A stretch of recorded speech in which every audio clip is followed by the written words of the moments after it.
Hello, this is Courtney, CoCo Essence, and a lot of you might know me if you're a prison wife from the various prison wife groups via Facebook or whatever.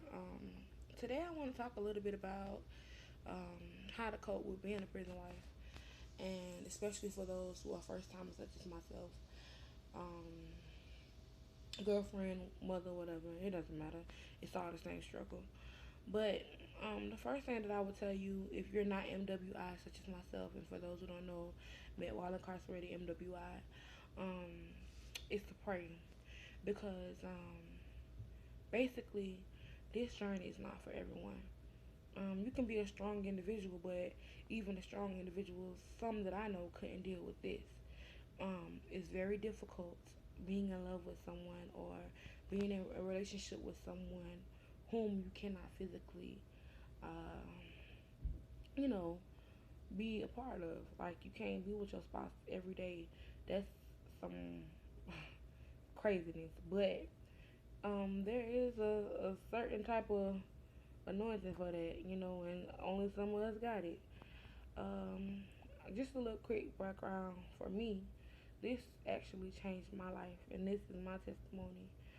Before I met Malachi, which is my fiance, I I wasn't really into, you know, I was basically doing what I wanted to do, doing my own thing, and I had just gotten out of a relationship with someone who I really cared for, but I knew that I had to let that person go because it was a toxic, not violent or anything, but I was outside the will of God. So basically, um, I prayed to God and asked God to send me a man, but I asked Him to send me someone who would spend time with me, someone who was suitable for me, like someone who um, we can laugh together. The stuff that we ask for. And I joke about it a lot now because I'm like, okay, God got a sense of humor, because you know uh, we spend a lot of time together. We laugh. We are best friends. But I never knew that it'd be somebody in prison. I always said I was too good for that. That wasn't my cup of tea. But that's the very thing that I got. Anywho, um, like I said, when you first get the call, the first thing I would tell you to do is to pray. Because you're gonna need strength and you're gonna need guidance and you're gonna need to hear from God and know, listen, hey, God, straight up, is this worth me waiting? Am I supposed to wait? If you're married, you already know the answer to that. So don't even trip. You're gonna wait. You're supposed to anyway. To death do you part, sickness and health with your poor, that all that. Um, but you're dating it is a big responsibility because with your spouse being in prison, you have communication is key, and there are several ways to communicate. One of which is the phones. You need the phones. Um, if you're doing things legally, which everyone should be, um, you have GTL, you have Securus. GTL is who I deal with. They can be very expensive, so you know the money is definitely a big part of it. But I know for those of us who are fortunate to have a husband with a inside job or whatever that can send money home, then it's a big help. But you have GTL, and there is a number that people have been using for the $25. Guys, there is also a $5 number. You can put as low as $5 on your phone. I don't have it with me right now. However, I'll post it in the comment section. Um, but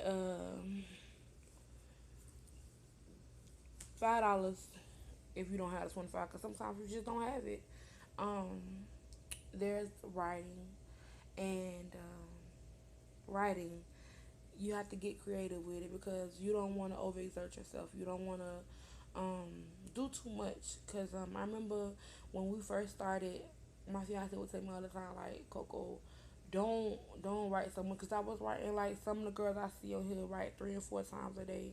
That's cute. But when you're doing a long bid, that gets, tiresome because even with myself right now, I write once a day or maybe 3 times a week, but I give him something. He gets enough. And then the thing about it is, you don't have to tell your, like, every day send off. That's postage. Postage is, I don't know how much it is, but I know a book of stamp is like 9.80. And when you're doing writing every day, 3 times a day, of course you're gonna need a book a week, and that's a lot. So that's $10 a week. That's $40 a month. Come on, you need to find another way, or because you get tired. Sometimes you don't want to say the same things over and over again, and a lot of times repetition when you're writing so often. So, and then also when you write less, you allow them to cherish the letters that they do get. Um, the next thing will be pictures. Well, first, let me say this. I have what I call it's my memory box, my love box, and the girls that are in a group that I'm in, we all did this together as one of our projects to keep just to keep our mind off our dues or whatever when we're feeling low. So I'm gonna show you that, and this is my memory box. This is something that we decided to do, and basically what I did was I took I took photos that mean something to us. I took photos of him, photos of myself, photos of little sayings, little quotes, and I simply put it on a regular box. I'm not really finished with it yet because this is a new one. You can add glitter, whatever you like to do. And then inside of my box, I have so much stuff. Like inside this box, there are, of course, letters. I have letters. I have these big brown envelopes for when I want to send, like, for those of you who know, I have a side business where I do stencils and calendars and things like that. So when I send off my stuff, I have the little pack of envelopes that sometimes I want to send off calendars and I don't want it to be bent or whatever. Um, of course, notebooks. You have your notebooks. Pictures. I have pictures of us, pictures of sayings, just in case, like, one day I know he's feeling down or if the holiday's coming up or whatever. I want to send him something. I have that. I keep every letter that he sends me and stuff that the prison might send back. I keep them too. Envelopes, stamps. I have markers. You name it, anything crafty, it's in there. Um, also have my letters from the prison for being denied, but it's okay, cause we gonna get our visits. Woo woo.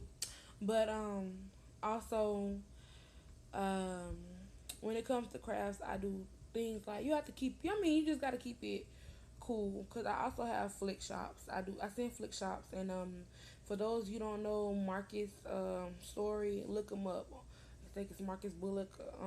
He's a creator of Flick Shop. Was a prisoner, got out, became a successful businessman. I urge everyone to support him. 99 cents, and you get to send basically it's a picture, a main picture, like a postcard. You get to send a message and then you have a little one at the top. So support him. He's doing great things, and um, also you have apps where you can send pictures such as Shutterfly and Butterfly, and I use Walgreens. That's my personal choice. But there are other, like I said, there are other things you can use. Um, what else? Support. On this journey, I have not had family support. Me and his family, his mother and his son, we're very open, and we're close. But my family, I haven't had that support, except for my grandma who's passed, and so it's like I'm on my own with this. I'm gonna tell you, the best thing that you can do is have faith, believe in what you're doing, and know that it's gonna be rough. You're gonna have hard times. You're gonna have hard days. However, God hasn't left you. He won't leave you, And if it's the will of God, He will sustain you. You know, that's all I can really say about it. You're gonna have your hard days, you're gonna have your hard times. However, you got to remain focused on the goal. Every day I thank God for keeping him. I pray protection, prayer over him, because in there they go through so much. They give you attitude. Don't listen. Trust me. Me and my fiance are best friends. We talk about everything. I know his moves. I know everything about him. But I also know that in there are situations where he is in a surrounding that is not conducive to being friendly, being nice, being, sweet and kind. So he has his moments. And with that being said, I'm going to tell you this: pray over him. Pray over his attitude, pray over his mind, pray over his friends, pray over his surroundings, pray over the guards, pray over everything, everybody. It may sound crazy and creepy. I'm telling you what works. You have to pray. And I've seen it happen. When I met my fiance, he was a different person. Prayers work. The prayers of the righteous availeth much, especially a praying wife. So therefore, you got to keep praying over that man. Especially for his mind. There is a war going on in his mind in there with all those dark demonic spirits, and for the guards, and this the cellmates, even the connections that he makes. And pray for yourself. Pray that you're able to understand how not to emasculate, which is what a lot of women do. Um, yes, he's in prison, but if he's your husband, he still, is due a level of respect. And you cannot emasculate, don't throw things up in their face, don't make them feel like, a child.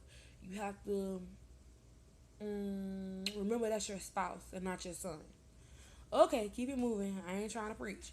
But that's a big help. You're gonna go through a lot of um insecurities, thoughts of infidelities or whatever. They gonna accuse you, they gonna do all kind of stuff, but you have to stick to what you know. You being faithful, you know, you know, you love that person, stick to it. Bump what they feeling, you know what I mean? They'll get over it. Like I say, you don't bash them in the open, but silently pray about it. Just pray about it, and God will deal with him. I've seen it myself. I know. Um, excuse me. God will definitely deal with him.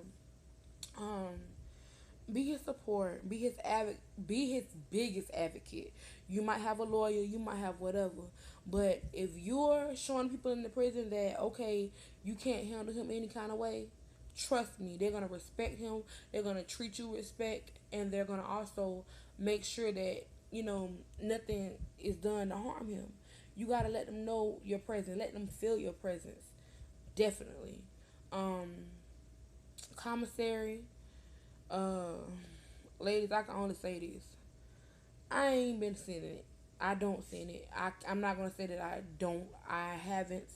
Um, he won't allow me to, and that's only because he is the man of our house, and he feels as if the money that I make should be put towards household stuff and that. But everybody has their different, strategies. Every family is different.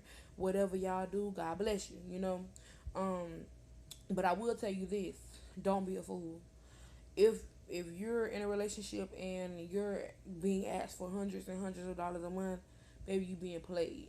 Cause there's nothing that they can get that much. I know a lot of prisons have limits. So just be wise, use wisdom, use common sense. Um, what else? Visitation. That I want to just say this, and I'm gonna end my video. Um, a lot of you women get visits or have access to visits and don't take it or whatever for whatever reason. I'm not here to judge you, and I really don't care. But not being mean, but I don't. For people like me who is truly in love with my spouse and want to spend time with them, but for whatever reason, mostly because we're NWI, they're giving us a hard time. You know what I mean? So, um, all I can say is cherish your visits. When you go on visit, don't argue, don't fight. Whatever it is, it's not worth it at that moment because a lot of us would love to have that. So just remember that there's someone out there who really wish they could be in your shoes. And with that being said, I wish you all the best. And once again, I'm Courtney CoCo Essence, prison wife of Malachi. All right, have a good day.